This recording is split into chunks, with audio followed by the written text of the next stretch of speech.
every family there is a Moses who is dedicated to break every altar. Not every person in the family that is supposed to do it. Sikajua mama yangu ni cause. Nilidanganya mama nikampeleka hospitali. Sababu akiwa huko hatuwezi toa. Hatuwezi. Atakaa kwa nyumba, ataikia kwa bedroom, akae huko na ifuge. Mutatafuta, mutakosa. Because she is what? The kingpin. Alipoenda hospitali, nikachukua Harrison, tukaenda na yeye nyumbani. Tukaenda tukatoa hizo vitu zote. After we did that, baba yangu ni wa bibi gapi? For the last miaka ile yote aliishi hai. Alijaribu kutuleta pamoja, hakuweza.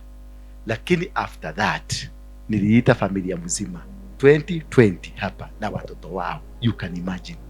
Namba 8 ndio wanatoa dhabihu, upande wa kwa shetani na upande kwa Mungu. Ndio milango. Namba 8, it's newness. New, the reconnection, resurgence, something new happening. Kwa hivyo mlima si mlima mpaka mahali Mungu atakwambia ni hapa. Huo akikwambia ni hapa, hapo ndio unafanyika mlima. Kukuja hapa kanisa hii haijafanyika kanisa ya kuvunja madhabahu yako, mpaka ikiwa wakati Mungu ataidhibitisha madhabahu itavunjikia hapa. Kwa hivyo mlima si mlima, pastor si pastor, apostle si apostle, until it is ratified by God in the hands of Apostle Waroige, madhabahu yako itavunjika.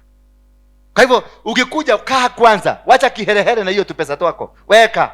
Mimi nitakula. Mimi am a person of elegance. Mimi napenda. Sio nimevaa vizuri. Kiatu nanunuanga expensive.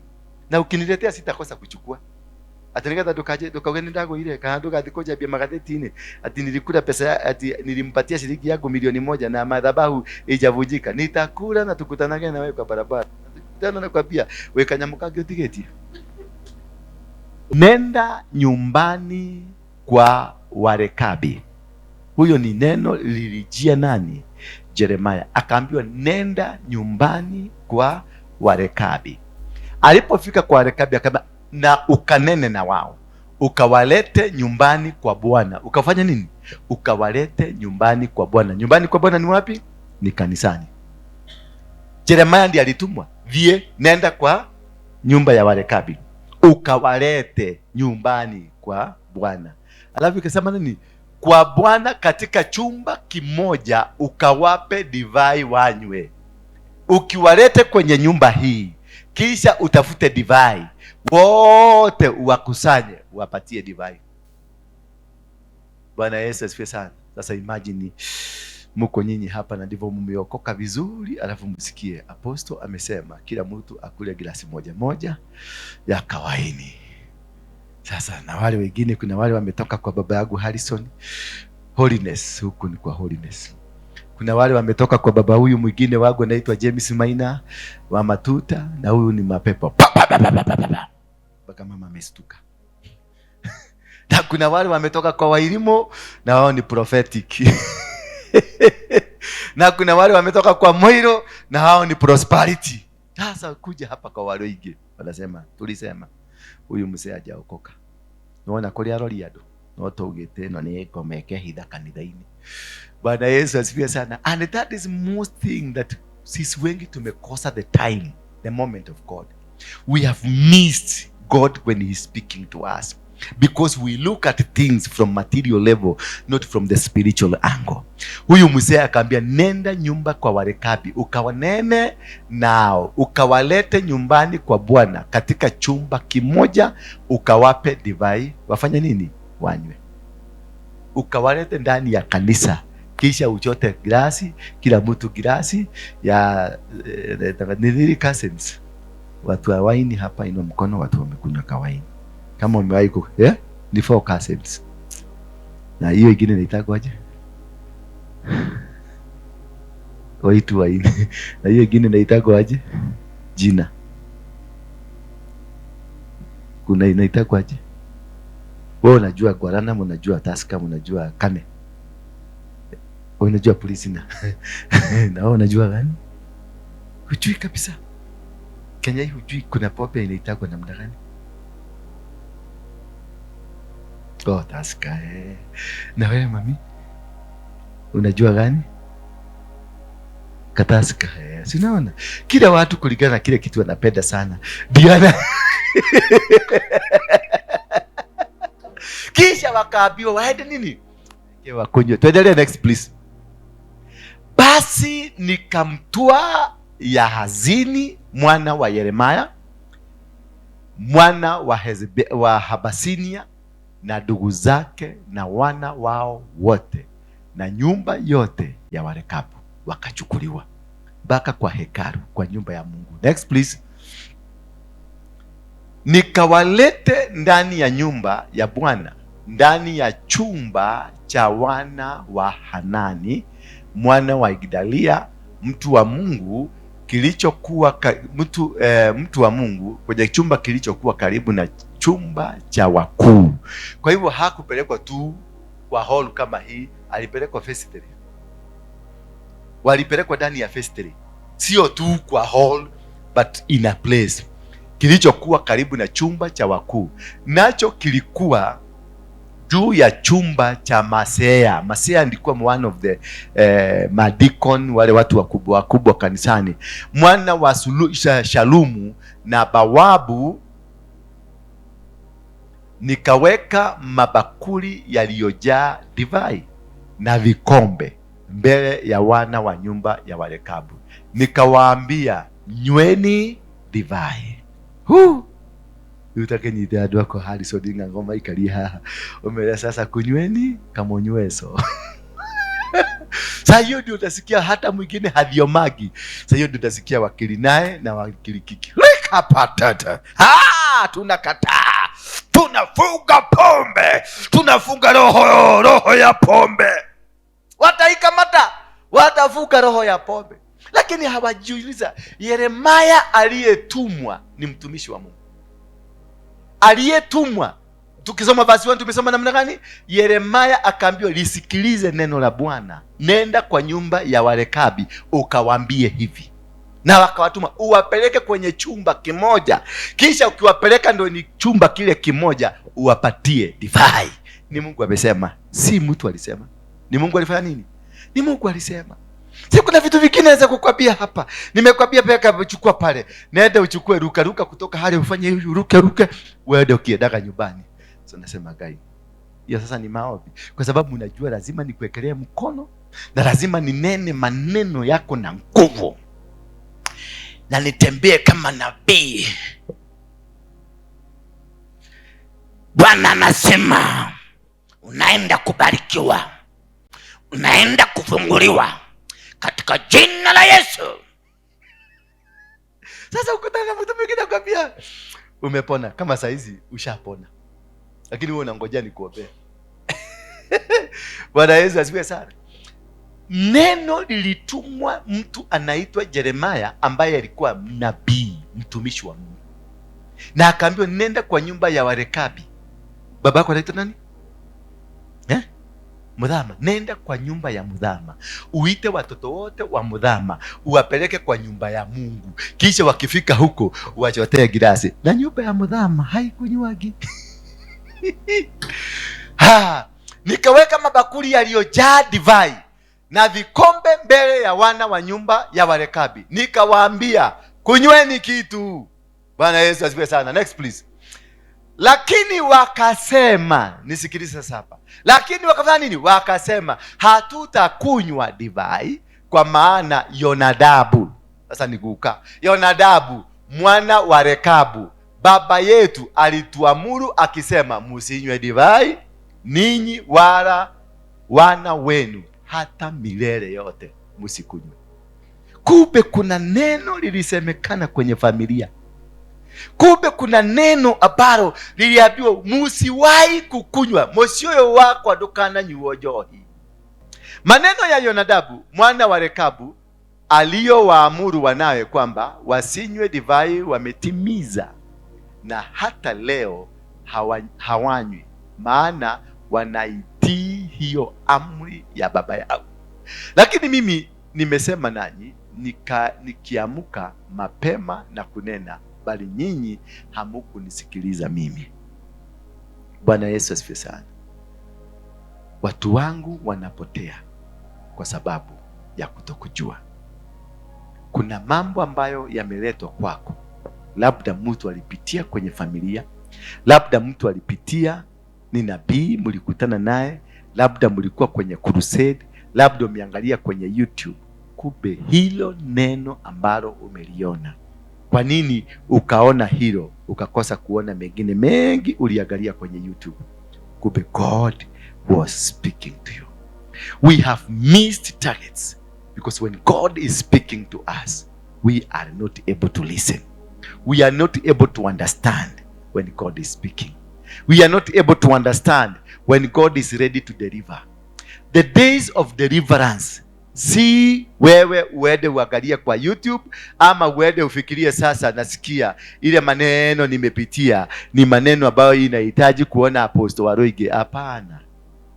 Maneno yote umepitia, yes, inatosheka, lakini Mungu amesema any deliverance, kufunguliwa kwa madhabahu, kuvujua madhabahu, it is not in your plan, it is in the plan of God. Tufungulie kitabu cha Genesis 22. Kufunguliwa kwa mtu, it is God, it is not personal, it is not even your pastor, it is not your bishop, it is not your prophet. God will lead you. That time ikifika, that is when he will ask you. I'm talking about kuvuja madhabahu.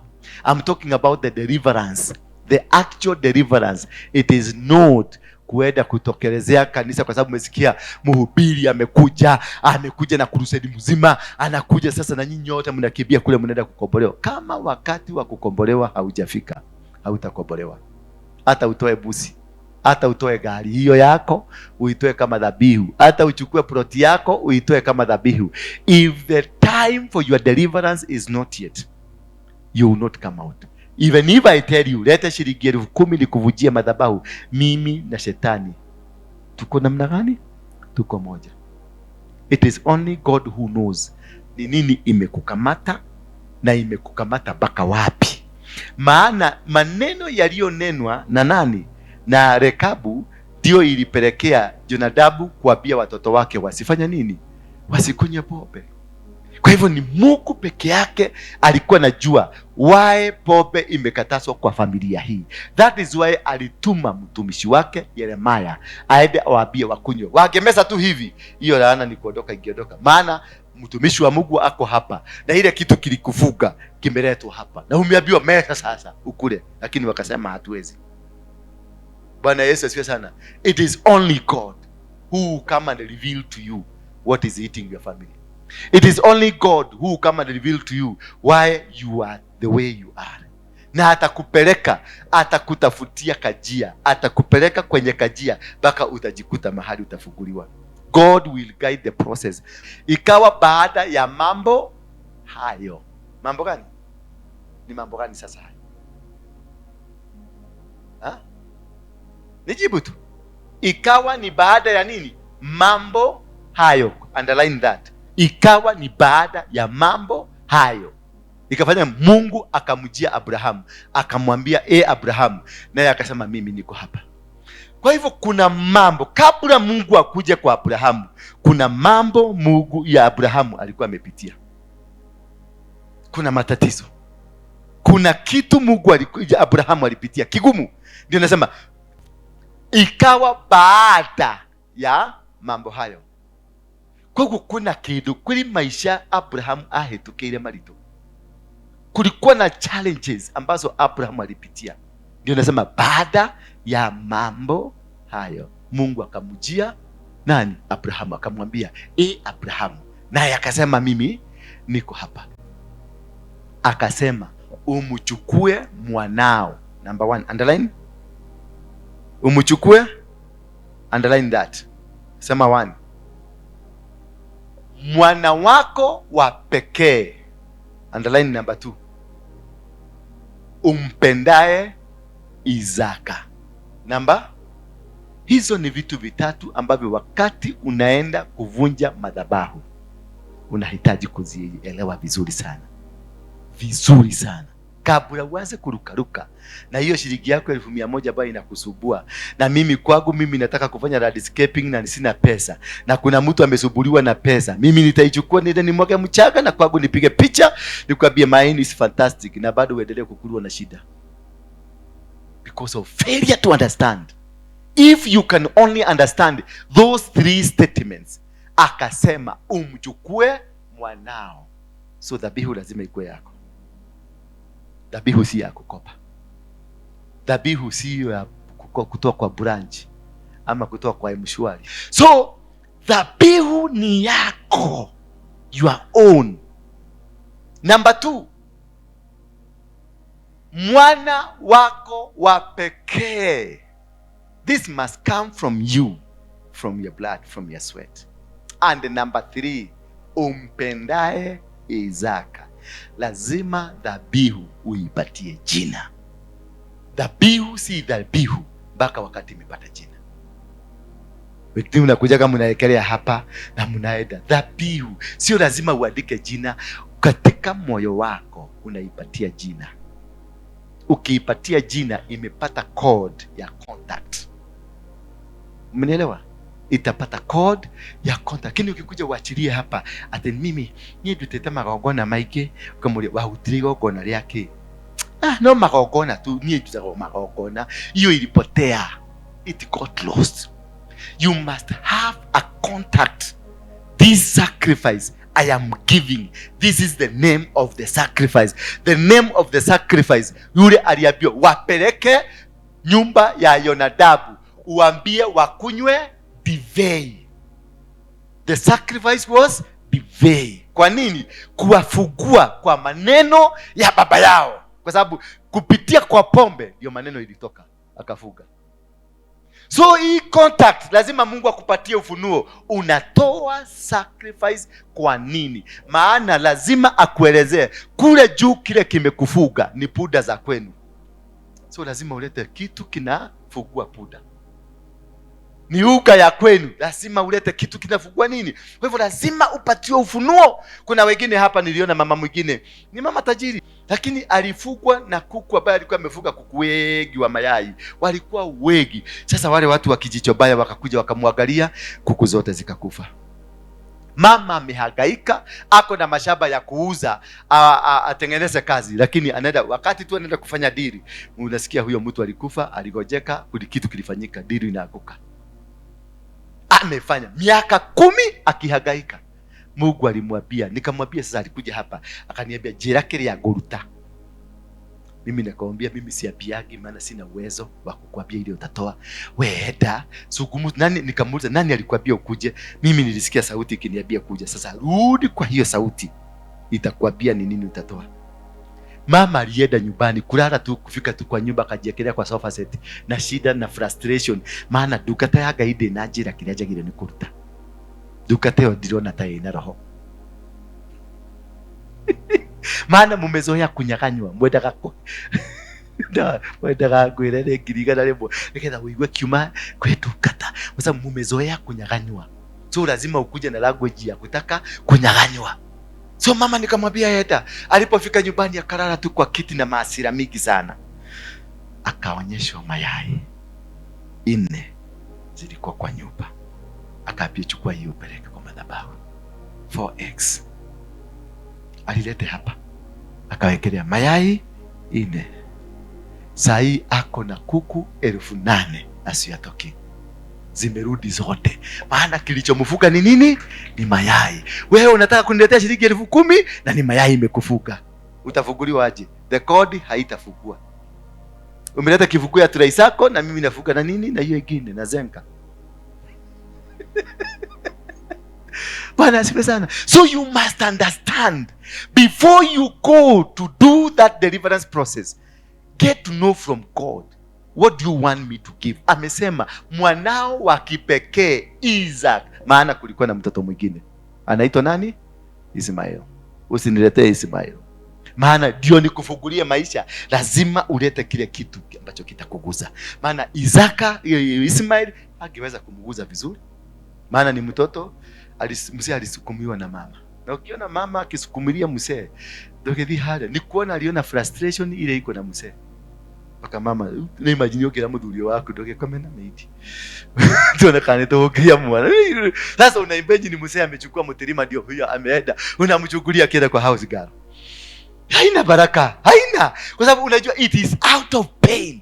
It is out of struggle. It is out of ni matatizo imefanya nifanye hivyo. Otherwise siwezi kufanya hivyo. Kwa hivyo sio kitu yako, hiyo sio kitu unaweza kupeleka kama madhabahu. Sio kitu unaweza kutoa kama dhabihu ya Mungu. Maana it did not come kama dhabihu, kama kitu ambacho ni chako ulikipenda. So dhabihu ni kile kitu ambacho ni mtoto akasema umchukue mwanao, kitu number 1, mwana wako wa pekee ambaye unampenda na anaitwa Isaac. Ukaende zako mpaka nchi ya Moria. Mpaka nchi ya nini? Moria ni mlima unaitwa Mount Moriah. Aende mpaka nchi ya Moria. Ukamtoe sadaka ya kuteketezwa huko juu ya mlima mojawapo nitakao kuambia. Underline that. Juu ya mlima mojawapo nitakao kuambia. Kwa hivyo akamwambia aende kwenye mlima Moria. Lakini katika mlima Moria kuna mlima. Kwa hivyo mlima si mlima mpaka mahali Mungu atakwambia ni hapa. Huo akikwambia ni hapa, hapo ndio unafanyika mlima. Kukuja hapa kanisa hii haijafanyika kanisa ya kuvunja madhabahu yako mpaka wakati Mungu ataidhibitisha madhabahu itavunjikia hapa. Kwa hivyo mlima si mlima, pastor si pastor, apostle si apostle until it is ratified by God in the hands of Apostle Waroige, madhabahu yako itavunjika. Kwa hivyo ukikuja kaa kwanza, wacha kiherehere na hiyo tu pesa twako. Weka. Mimi nitakula. Mimi am a person of elegance. Mimi napenda. Sio nimevaa vizuri. Kiatu nanunuanga expensive. Na ukiniletea sitakosa kuchukua. Atanigata dokageni ndago ile kaanduka atikoja bia magazeti ine. Ati nilikula pesa ati nilimpatia shilingi yangu milioni 1 na madhabahu ijavujika. Nitakula na tukutanage na wewe kwa barabara. Tena nakwambia weka nyamukage utigeti. Ukirekeli moga gotunyu. Yes. Bwana Yesu asifiwe sana. Kwa hivyo ni vizuri kuelewa, fuata maagizo kabla ya kuanza safari. Safari ya madhabahu si safari ya kuwekelewa mikono. Safari ya madhabahu si safari ya kunenewa. Na nena katika jina la Yesu. Hapana. Huo ni uchawi na urogi na uganga. Safari ya madhabahu, it's a journey started to you by God alone. Him alone, because he understands the depth of what has been going through. He understands where you have been, whatever that has happened to. Ni nani alikuroga wewe? Ukile ukoe ni tata wanyu wako rogile, kumbe ni mama yako alikuroga wewe. Ulikuja hapo kifikiria ni yule brother yako, kwa sababu unaonanga alitajirika. Na mtu yote brother akitajirika, masista akitajirika, ni wa Freemason, ni wa devil worship, ni hatu kile wa Illuminati nekio na makalima hiki, yani mpaka unashindwa. Lakini wakikutu na kuaga wa upuzi. And you don't believe that no doge itali na koma. Yani go kai kuyo yebe shata koma. Sasa unashindwa kuina koma na kaishokanira. Bwana Yesu asifiwe sana. We are rich. We are God. We are from a God that is rich, the owner of silver and gold. But now, kwa sababu wewe brother yako alitajirika na wewe hauna kitu, unaishiki ukisema brother yangu ndiye aliniuza kwa shetani. Na kumbe mwenye amekuendea ni nani? Ni baba yako mzazi. Na hakukuendea kwa ubaya, ni maneno ya kwao, ile lineno. Sasa imekuja kwako, imekukamata. Sasa utajuaje? Wewe unajua ni brother yako, lakini kiini cha shida Mungu anajua ni madhabahu na maneno ya kwao. Na kwa sababu umeitwa mama yake, na mama yake ndiye alinenewa hiyo jina, kumbe ulikamatiwa kwa nani? Kwa jina. Kwa maana kuna wengine wamekamatwa na jina, kuna wengine wamekamatwa na nini? Na doa, kuna wengine wamekamatwa na maeria kule ulienda ile shamba mnakaa, labda iko na laana. Sasa inahitaji Mungu ndiye akwambie nemo godoshio. Mugodoshio ebelera ithano kuuthe. We mugodoshio wakorageirwo andu 10 kulikatakato watu 10 wako hapo, damu inailiaga inaitaga Mungu kila siku. Na wewe unasemaga ni kile kianti, kwa sababu wanakaaga Mombasa na alijenga na amejenga manyumba za gorofa, na Mombasa kuna kuaga na majini. Mimi hata nilikuwa nikikaa hivi, wakati nikaona kuku imeruka, na kuku nikuona imeona na kula bosho na bebe na getheri, ikaruka kakuja kapea kakuka, akasema naona jini tia mundo ile sio ishiri. Bwana Yesu asifiwe sana. So some of us are fighting wrong battles, not because we don't know, it's because we don't want to listen to God. The moment utakaa chini, you listen to God, he will give you an indicator of what is happening in your life. He'll give you a direction of where. Because Jeremiah alitumwa kwa wana wa Rekabu, akamwambia nenda uwapelekee divai, maana ni divai gladium tu wagefukuka. One glass. Sasa na yeye Mungu amekuja akamwambia vijana, Abrahamu akaondoka alfajiri, akatandika punda wake, akachukua vijana wawili pamoja naye na Isaka mwanaye, akamchanja kuni kwa ajili ya hiyo sadaka ya kuteketezwa. Akaondoka akaenda mpaka mahali alipoambiwa na Mungu. Mpaka nini? Underline that. Mpaka mahali alipoambiwa na Mungu. Lakini wewe na kiherehere yako, kwa sababu uliniona kwa YouTube ukasema eno niyo duka ta area irarie maundu maria njendaga kuigua. Unakuja hapa na hujatumwa. Wewe kuja no inuke na pesa inacio kimenyaga inacio. No ndeke inuke. Asha igemenya na uke ujire nyuma na giritwa ndi hago. Ai unakokeli naye. Anini? Huwezi toka na hiyo pesa hapa. Tunahitaji hiyo pesa tulipe rent. Tunahitaji hiyo pesa, na kwa sababu hujielewi, yekelea hapa, zijielewelewa hapa. Na hivyo ndio unaona watu wametakanywa. Kwa sababu you don't want to sit down and listen to hear the truth. You don't want to sit down and listen wewe unataka yarauga. Yaani sikiliza Mungu. Kama sasa naona kwa YouTube watu wamevamia kwa YouTube, wanataka kujua Ruto anakufa siku gani. YouTube saizi manabii wametokeleza, kila mtu amekuwa nabii kwa YouTube. Ati huyu makubwa yatokea kwa Ruto, mizimu yaonekana. Sasa mizimu unakuta kila mtu anasikiliza watu kwa sababu they have lost hope in God. Instead they have placed their hope in YouTube, and it is a plan of the devil to destroy us. Is a plan of the devil to make us not understand and know, because God, wakati tulikuwa tunaruka mwaka hapa, hiyo maneno inafanyika, tuliambiwa matukuambiwa? Si tuliambiwa? Yote venye inafanyika. We say it here, that first usiku, tusema yote. So sasa wewe unafaa kuwa tu unaweka tiki. Ukisikia Ruto amevamiwa, weka tiki. Ukisikia Nigeria kumewaka moto, ama Afrika mzima imewaka moto, weka tiki. Tulisema. Ukisikia kanisa limeanza kupigwa, sibuliona wamepeleka makaratasi.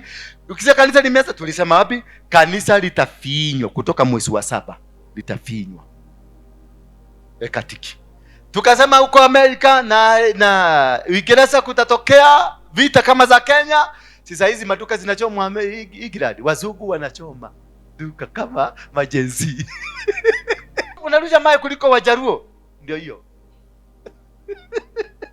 Wanarusha mawe kuliko Wajaruo wa Kibera huko England. Mpaka nimejaribu kuangalia, kwa sababu nimeenda England, nimejaribu kuangalia mahali walitoa hiyo mawe ni wapi, kwa sababu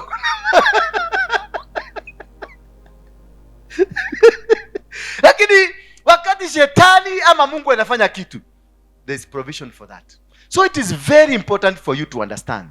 Ukielewa na uongoje Mungu akusaidie. Wacha kukimbilia for other things. Listen to God, because you have a way of communicating with God. Hiyo njia Mungu amekupatia ya kumusikiliza. Don't come to me because I'm prominent. Don't come to me because unasikia I'm available kwa YouTube, kwa TV, mimi ndio naonekana. Don't come because of the fame. Come because God has directed you to me. Because if you come because of a direction of God, the solution has been found. Bwana Yesu asifiwe sana. Pamoja na Isaka mwanae akachanja kuni kwa ajili ya hiyo sadaka ya kuteketezwa, akaondoka akaenda mpaka mahali alipoambiwa na Mungu. Sasa siku ya 3, siku ya ngapi? Ameenda siku ya kwanza. Ameenda huku akatulia. Alienda akatulia for the next direction. Siku ya 3 akainua macho. Kwa hivyo alikuwa ameinamisha macho, akifanya nini?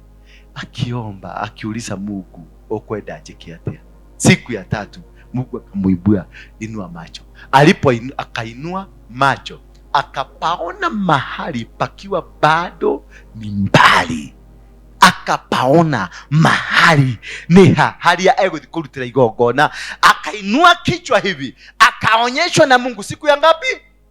Sasa unakuja hapa na kiherehere yako leo na unataka nikuvujie madhabahu. Si ukae kidogo, siku 2. Ukaa na hiyo tu pesa twako. Kaa na tu pesa twako. Lakini ikikuuma sana nipatie tu, nitakuwekea. Tulia kidogo. Wacha kukimbilia nabii ati kwa sababu umesikia nabii ametoka Nigeria, ati kwa sababu nabii ametoka South Africa, nabii ametoka Benihini yako Kenya. So Benihini kwa sababu ni yeye nabii. Umeambiwa na Mungu pelekee Benihini. Halo. Umeambiwa na Mungu pelekee Benihini? Haujaambiwa. Sikiliza, kaa chini mpaka usikie Mungu akuzungumzie, akwambie ni katika mkutano wa Benihini siku ya 3 ndio utaenda. Na ukienda utii, maana dhabihu ni kutii. Dhabihu si ile dhabihu utatoa, dhabihu ni ile moyo wa kutii, ndio madhabahu. Haleluya. Abrahamu akawaambia vijana wake, kaeni ninyi hapa pamoja na huyu punda, na mimi na kijana tutakwenda kule tukaabudu na kuwarudia tena. Amewaambia nani? Wa vijana. Kaeni wapi? Hapa na punda. Kumaanisha unapoenda kuvuja madhabahu, hauendagi kuvuja madhabahu na watu wenu. Haubebagi watu ambao si wahusika. Enda peke yako. Kama ni wewe umezungumziwa kuhusu kuvuja madhabahu, wacha kubeba ile brother yako. Usibebe ule sister, kwa sababu inaweza kuwa huyo sister yako ndio madhabahu. Inaweza kuwa unaenda kuambia mama yako todhie madhabahu, tunavuja madhabahu, Mungu amenijalia na kile ya kuvuja. Kumbe mama yako ndio mganga, ndio mchawi. Ohereire idito huko na radika mmoja. Wakati hajaokoka alikuwa analeta wakaka kwa nyumba. Walizika vitu huko. Kuku ilichijwa, damu ilimwagika. Na ile madhabahu inawakula ni hiyo damu. Alafu ubebe mama yako na ndiye alileta hizi vitu. Hamtafika kule, mtapata na accident barabarani. Maana madhabahu itamuuliza wewe, wadwarako. In every family there is a Moses who is dedicated to break every altar. Not every person in the family that is supposed to do it. You do it alone. Mimi mama yangu nilimtrick nikampeleka hospitali. Alikuwa na shida kidogo ya macho. Nikapeleka hospitali na nikaambia daktari, kaa na mama siku 3. Kwa sababu nilikuwa najua mama yangu ndio shida ile tunapitia. Kwa sababu ya kule wametoka wa Mau. Mama yangu alikuwa Mau. Waliua watu. Walifanya maneno huko. Alikuwa na mabuduki. Alikaa ndani jela miaka 7. Aliporudi akakuta baba ameoa. Hiyo shida ya marriage yangu inatoka kwa nini? Mama yangu aliolewa, akatolewa kila kitu, pesa zote zikatolewa, kisha akakamatwa. Baba akakuja akaambia bibi yako alikufa. Alipokuja akapata bibi mwingine, akawa naye na weterere. Na mtubia ni yako ile. Akawa. Mama yangu alipoachiliwa, akakuja kutafuta bwana, akakuta bwana ako na mke. Alipokuta kuna mke. Sasa kwa sababu alikuwa amerasheriwa na huyu amerasheriwa, wazee waliitwa wakakuja wakatoa uamuzi, wakasema wewe mwenye alirasheriwa wa kwanza achukue namba 1. Huyu mwingine achukue namba 2. Huyu alikataa. Akasema asha, niye gehika huko ndio kwa lile modo. Unaenda kujiguidi ate. Baro ige. Gehika huko kwa lile modo. Nike gekyo na dehera huko. Mudo mkoyo. Ndio moyo alagia. So kutoka hapo wakati wako kwa makanisa, where do you think they started going? Huyu alienda kwa mganga na huyu akaenda kwa mganga. Huyu akaleta, ule akaanza kutupiga kutoroka. Sasa ule akalipotuanza na nani naye mama yangu wewe anaenda kwa mganga kuchukua, naye mama yangu kwa sababu that is the only way, naye akaenda kwa waganga kuweka gedito ya kulinda mushi. Na huyu amekuja amepanda gedito wapi? Sasa mshamba yetu ni nini? An altar of gedito. Gedito kapi? 2 ya kupiga na ya kukiga. Sasa nani anaumia? Nani kosi ya hii shida ni nini? Ni marriage. Mimi marriage yangu mimi sina ni msiko mpaka sasa. Lakini niko na watoto zaidi ya 20 huko. Bwana Yesu asifiwe sana. What is the cause? Hawa wawili. So wakati nilijua, nikatafuta mpaka nikajua the problem. Na nikajua mama yangu, huyo mama mwingine amekufa. Sasa nikajua mama yangu ni cause. Nilidanganya mama nikampeleka hospitali. Sababu akiwa huko hatuwezi toa. Hatuwezi. Atakaa kwa nyumba, ataikia kwa bedroom, akae huko na ifuge. Mutatafuta, mutakosa. Because she is what? The kingpin. Alipoenda hospitali, nikachukua Harrison, tukaenda na yeye nyumbani. Tukaenda tukatoa hizo vitu zote. Mama yangu alikuwa ameanza kupoteza macho, alitoka huko akiwa kama ni katoto kasikubiri kuona vizuri. Kumbe hiyo kidito bado ilikuwa inamkula, ilikuwa inatukula, imekula familia mzima. After we did that, baba yangu ni wa bibi gapi?